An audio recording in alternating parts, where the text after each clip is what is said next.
بسم الله الرحمن الرحيم الحمد لله رب العالمين والصلاة والسلام على سيدنا ونبينا محمد وعلى آله الطيبين الطاهرين واللعنة الدائمة الأبدية على أعدائهم أجمعين إلى قيام يوم الدين. Inshallah, we are going to take lesson 6. Lesson 6, the opinion of the jurist.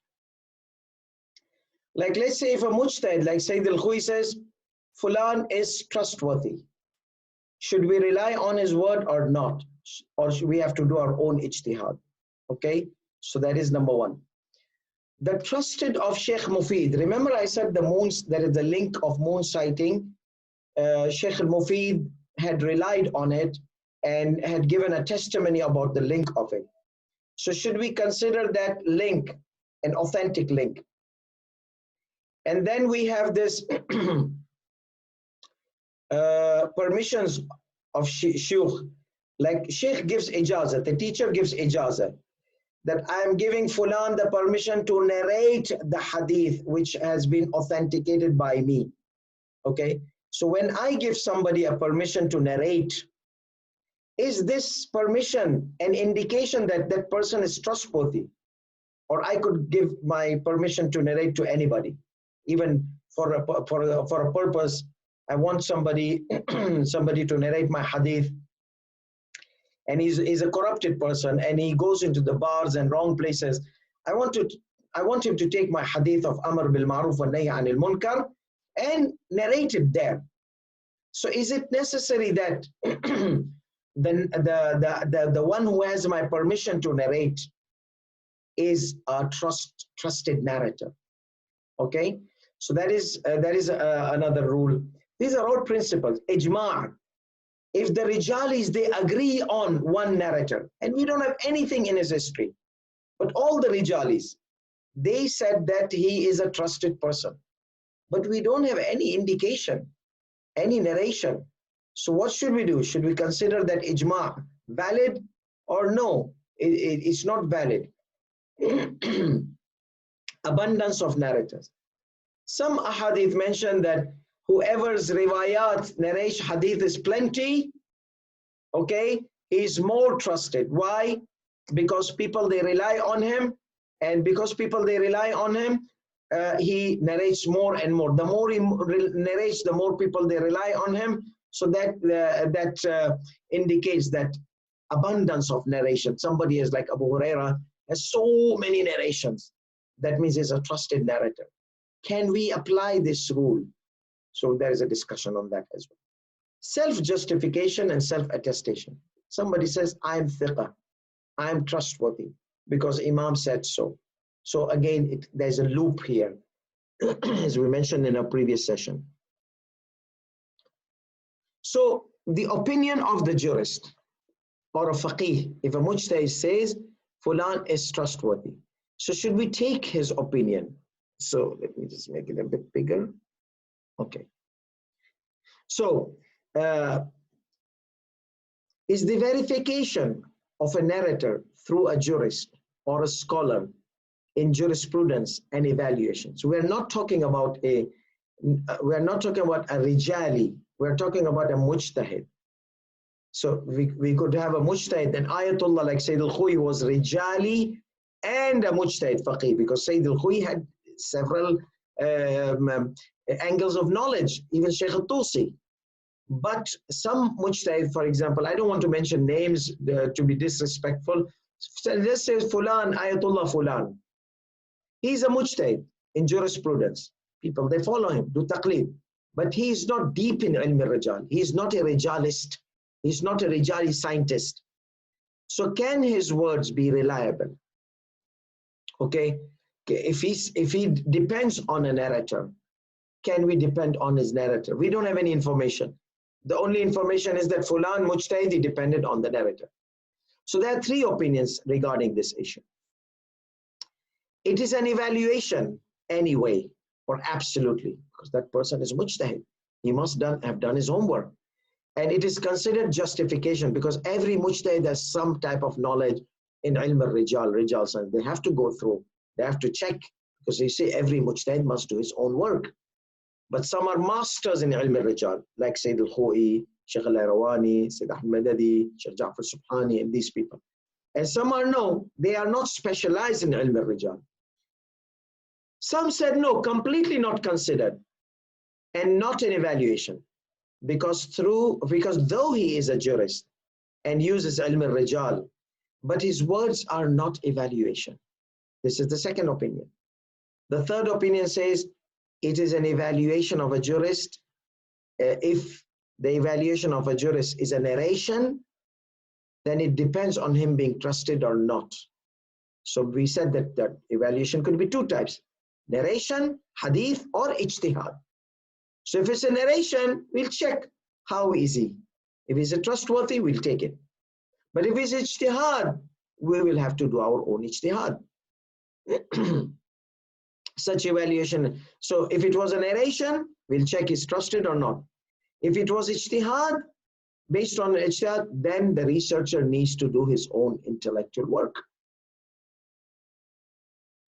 Trusted ones of Shaykh al-Mufid. Remember Ali ibn Ibrahim al-Qummi, Tafsir Imam al-Hasan al-Askari alayhi salam, Ibn Qawlaway, Kamil al-Ziyarat. So now there's one sanad also, that's the sanad of Shaykh al-Mufid. Are the ones whom Shaykh al-Mufid considered them trusted, considered trusted? Is the trust given to specific narrator by Shaykh al-Mufid considered an evaluation?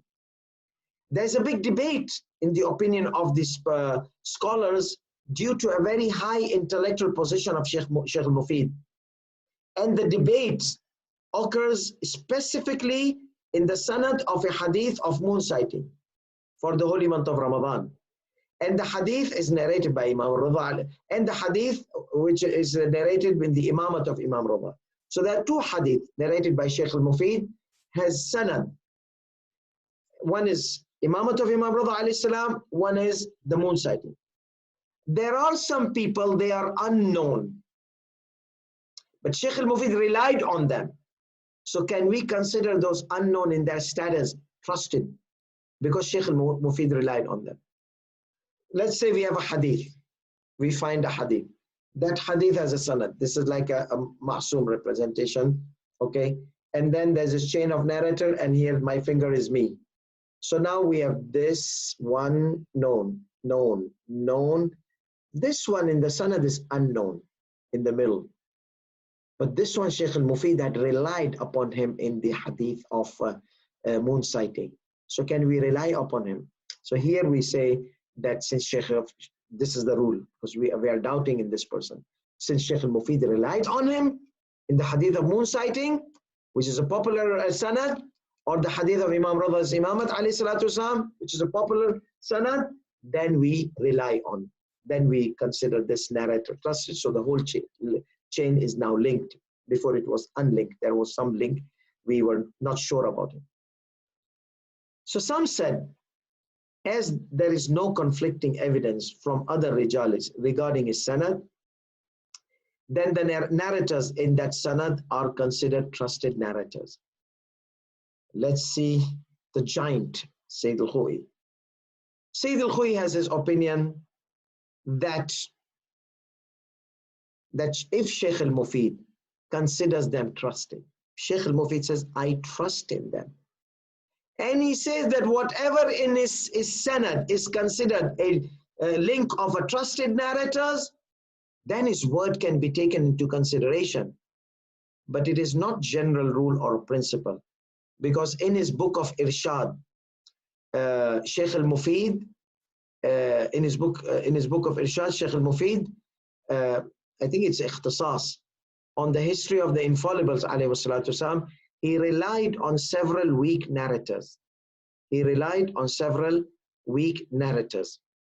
So in his sanad. So Shaykh al-Mufid was a muhaddith. So there are times he used to rely on weak narrators. There are times he used to rely on trusted narrators. If he says, he declares that I have relied only on trusted narrators, then he's a narrator. He's from the mutaqaddimin. He's from the early ones. And his narrations are taken into consideration. And his doubtful work is considered narration, not ijtihad. But it is not a general rule or principle, because in his book, he had some other places. Based on that, if it is not said clearly by Sheikh al-Mufid that his sanad has all trusted narrators, then it cannot be considered. Then it cannot be considered an evaluation or justification. Like it is mentioned that there were about 4,000 narrations, hadith, who used to narrate the narrations from Imam Sadiq alayhi salam. 4,000 narrators narrating hadith from Imam Sadiq alayhi salam. Okay? But we cannot consider all of them trusted. Otherwise, there will be no difference between the school of companions and school of Ahlul Bayt alayhi salam. Because the school of companions considers every companion a just person. School of companion, every companion just person. School of Ahlul Bayt, no, we have to find out. We have to verify. So even if these 4,000, they used to attend the dars of Imam Sadiq alayhi salatu wasalam. But there were some people not from the madhab of Ahlul Bayt alayhi salatu. They were not followers. Some they deviated later on. Some they had a problem. Some they were spies. Some they were agendas. And we cannot underestimate the issues of the spying in the time of Sayyid al-Khuy. There were students, they were doing Bahth Kharij, and Ayatullahs, and they were in the dars of Sayyid al-Khuy, and they were spies of Saddam Hussein. So there's no, I mean, it's not like something you can say, no, it cannot be. No, there were spies of Bani Abbas, they were spying. Bani Umayyah, they used to spy on our Imams, alayhi salatu wasalam, and the companions of the Imam. Bani Abbas, they used to do. So we can't consider every narrator who narrates the hadith of Imam Sadiq, he is a trusted narrator. So, Sheikh's permission. So now we come to the ijazah of Sheikh. When a teacher gives permission, Fulan can narrate on my behalf. Can I consider this a justification or a verification? Sheikh literally means an elder person. I mentioned this discussion in my last session. I'm not going to repeat it. If you missed it, you go back to the previous video. By the way, these videos are uploaded on our Al-Qaim website. So if you are registered, you can just ask Sheikh Maitham. He will give you the access to these videos and the PowerPoint slides. An old person, an old man. But idiomatically, it was used in the religion for religious teachers or the narrator of the hadith, like the teachers, the narrators of the hadith or religious teachers. I said there were most of them, they were old elderly people, more experienced, more knowledgeable, so people would come and learn with them. Like nowadays, our ayatullahs, all of them are like white bearded. So they are shuyukhs. So sheikh is not like in opposed to sayyid. Those days, even the sayyids, they used to call them sheikh. But these kind of cultural distinguishings happened later on. Nobody said that you have to call the sayyid and you have to call the sheikh. No, they're all shuyukh. Okay, there were Bani Hashims, they were shuyukh of Sheikh al-Najashi, and they were called shuyukh, teachers. Okay, so sheikh doesn't mean sayyid or sheikh, and these are now cultural developed terminologies. Anyhow, for the religious teacher or narrator. So a scholar, because a scholar is a bigger in knowledge, greater in knowledge, and from the student. Sheikh of Ijazah, Shuyukh al-Ijazah, is the one who narrates the hadith or a book and gives permission to his listener to narrate his narrations, hadith, or his work on his behalf. So this is called Ijazah, permission. It was said that the permission to narrate or Ijazah is a sign of a narrator being trustworthy, or it's a justification in evaluation. So it is a tool of evaluation. This opinion was embraced by many scholars and was considered a famous opinion. Sheikh Maitham, I'd appreciate if you can later on edit the slides and then post it on the website, because there are a lot of grammatical mistakes and inshallah, when you finish the class, just send them to me. I'll send you all of them, inshallah, or next week as well. Okay, inshallah. Thank you so much. Thank you. And then we have this next one. Yes.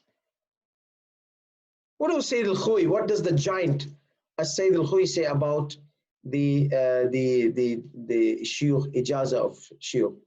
Sayyid al-Khuy mentions that the permission is not a sign of a trust unless if the teacher mentions that in his permission. That means he mentions in it that the person whom he has given the permission is a trusted person. There are great scholars, such as the scholars of consensus, Ashab al-Ijma'. We discussed this in Ilm al-Hadith in part 1. Companions of the infallibles. And we investigate about their status. And they were the companions of the infallibles, alayhi salam. So investigating the status of the ones who were given the permission to narrate from their teachers is based on the concept of priority. So companions of Imam Sadiq alayhi salam, we investigate their status. We don't say, oh, they were companions of Imam Sadiq, let's take them. No, we don't say like that. So if we do not have mercy upon the companions of Imam Sadiq, and we try to strip and see their character and this and that, okay?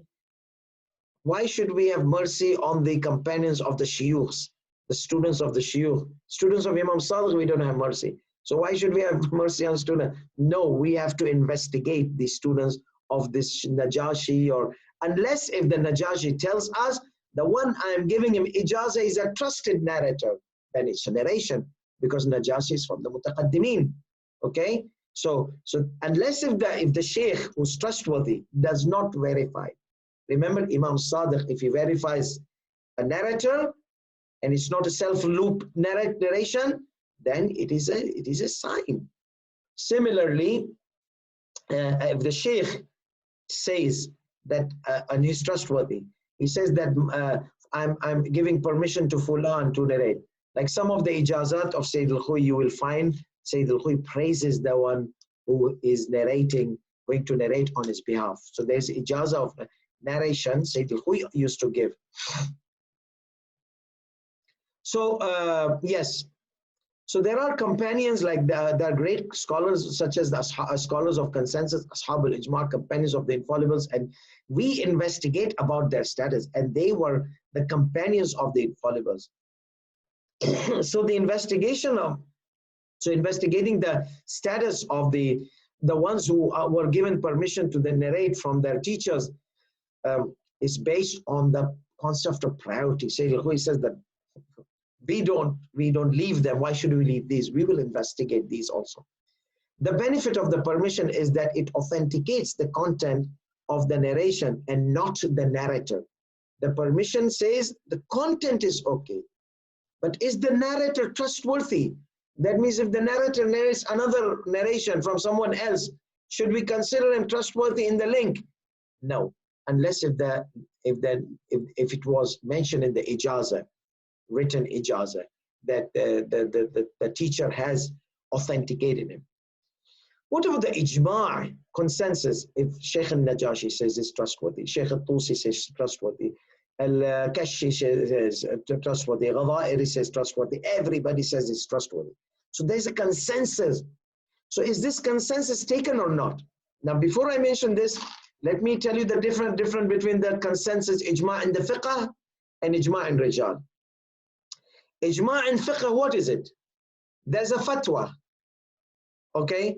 Sheikh al-Tusi says this is wajib.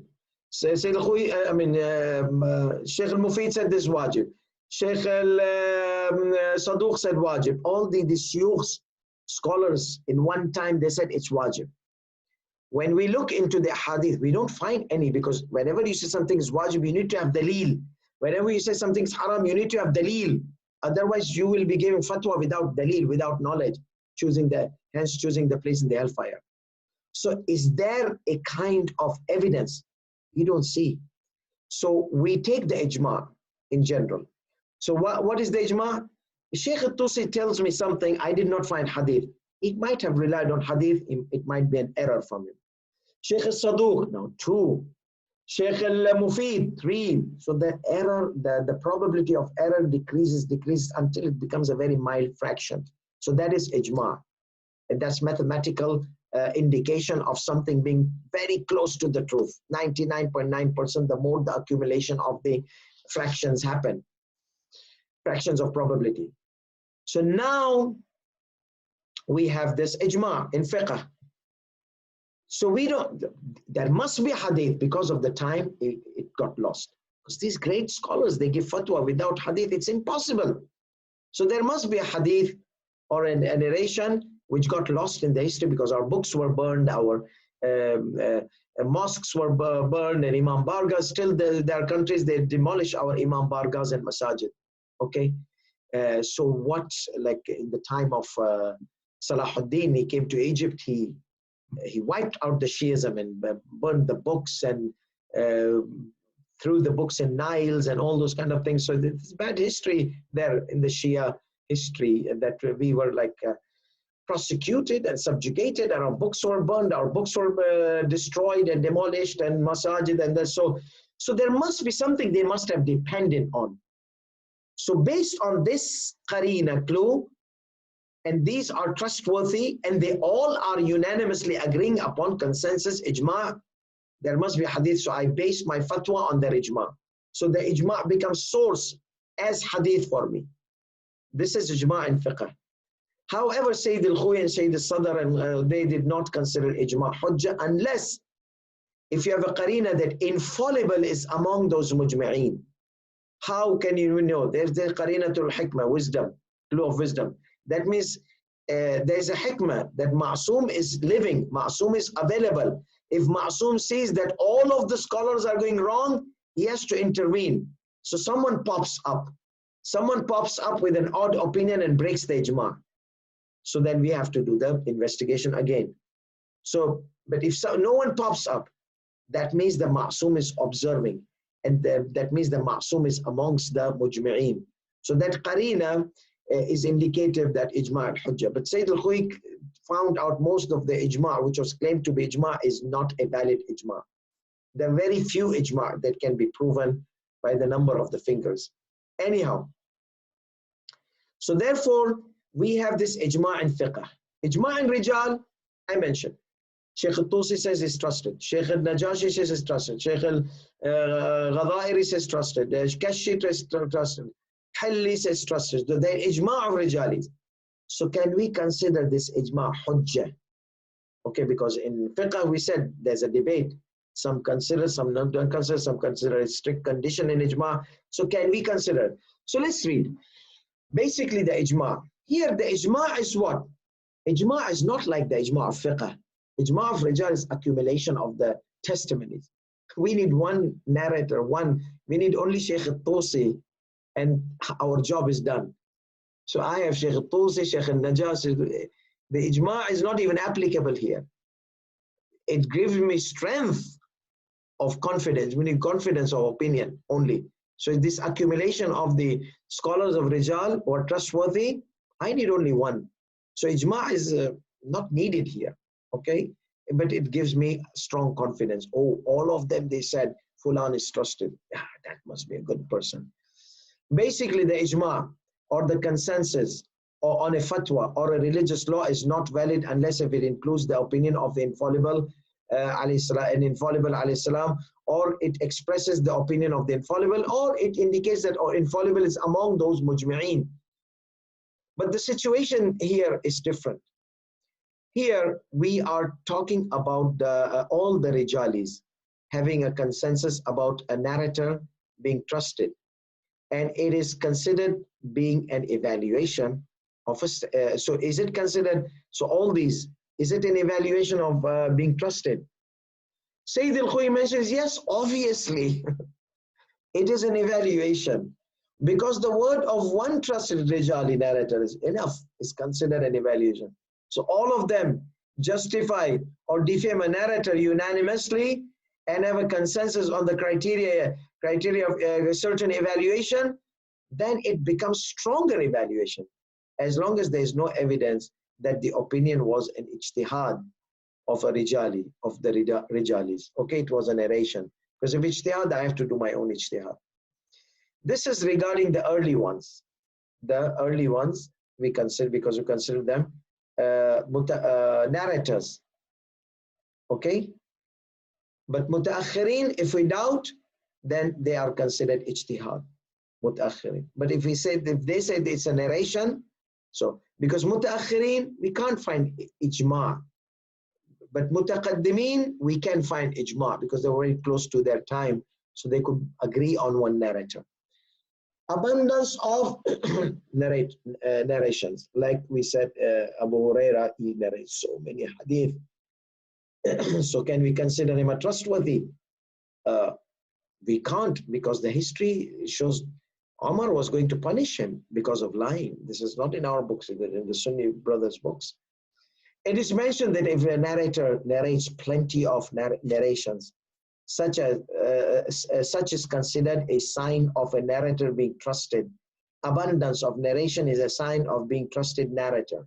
As Sayyid al-Khuy mentions, that this principle was basically derived from some of the weak hadith narrated by Imam al-Sadiq alayhi salatu wasalam, which indicates that know the rank of our Shias or the higher rank men by the abundance of their narrations. So the more they narrate from us, the higher their rank is, because they are in our companionship. Okay? But this hadith is weak by itself. Sayyid al-Khuy also mentions that even if we consider that that narration is okay,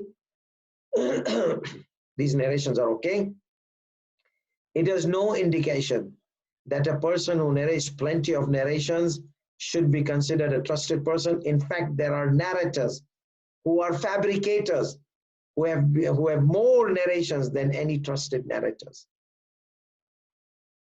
And then the last one,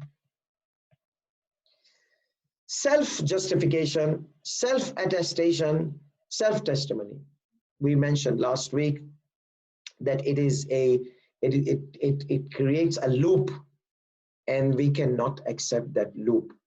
So self-justification or self-attestation or testimony, that means a narrator narrates a narration which has a praise for him, such as the narration of Abdullah bin Maymun, who narrates hadith of Imam al-Baqir alayhi salam, who said, "O son of Ibn Maymun, O Yabna Maymun, O son of Maymun, how many are you in Mecca?"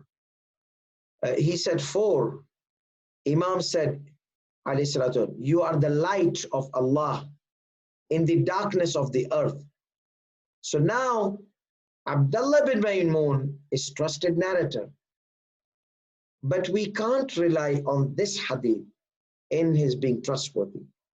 There has to be some other narrations which might have indicated his trustworthiness other than this hadith. Because this hadith, he says, okay, Abdullah Maymun, how will we know you are trusted? Because Imam said so.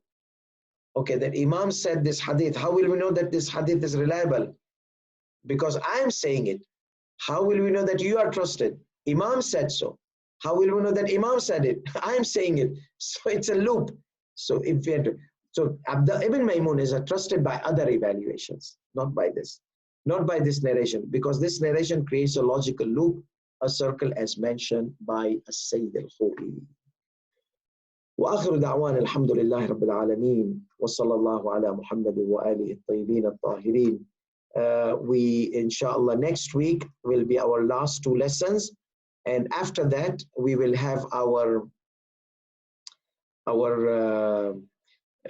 case studies, and after that we will have the quiz. So be ready for the quiz.